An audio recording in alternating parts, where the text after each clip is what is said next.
I was a big Tinder guy a few years ago. Everywhere I went, I would update my location and then update, my body count. Then I quit doing Tinder and stuck with Instagram. I know, they're completely different, and IG has a bunch of fake accounts. So I saw this girl commenting on all of my friends' pictures. Then she commented on mine. I also saw my friends replying, so I figured she was a real person because I looked on her page and she had way more followers than people she was following. So I DM'd her. I definitely thought she wasn't going to reply, but she did within an hour. We talked for maybe 2 or 3 weeks and we made it official.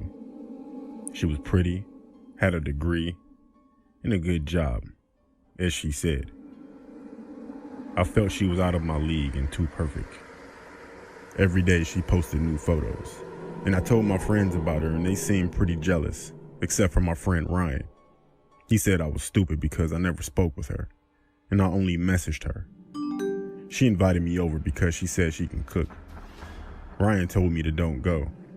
The rest of my friends said don't have any kids, and they would laugh. So I went over there, but not without Ryan calling me a clown first. The GPS said she lived about an hour away.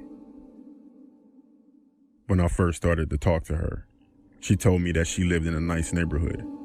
But when I got there were people everywhere and the neighborhood was not that nice. When I stopped at the stop sign at the corner, people walked up to my windows and asked me what do I need. But I pulled off really fast and got to the house.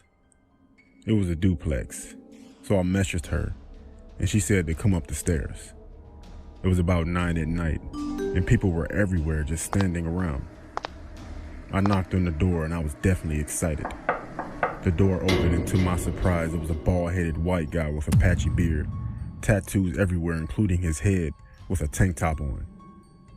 I asked was Lisa home and he said, yeah, come in. When I walked in, I was immediately hit with a musty smell mixed with cheese. He told me to sit down, and he sat down across from me on the couch. He said she'll be out soon. He asked me did I want something to drink, and I said, yeah, sure. When I got up, I texted her, can she come out please? She immediately said yes.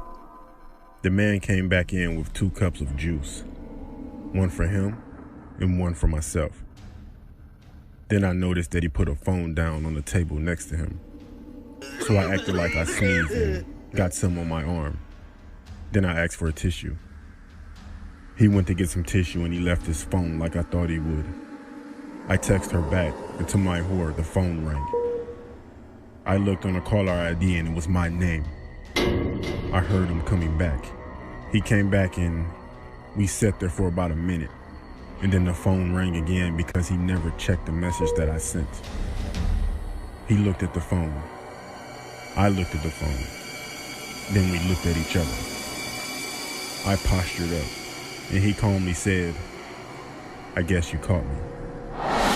Then out of nowhere, he lunged toward me, attempting to grab me. I punched him, and he fell on his face. I ran out of there so fast, and I never looked back. Yeah, I called the cops, and when they got there, the man was still knocked out.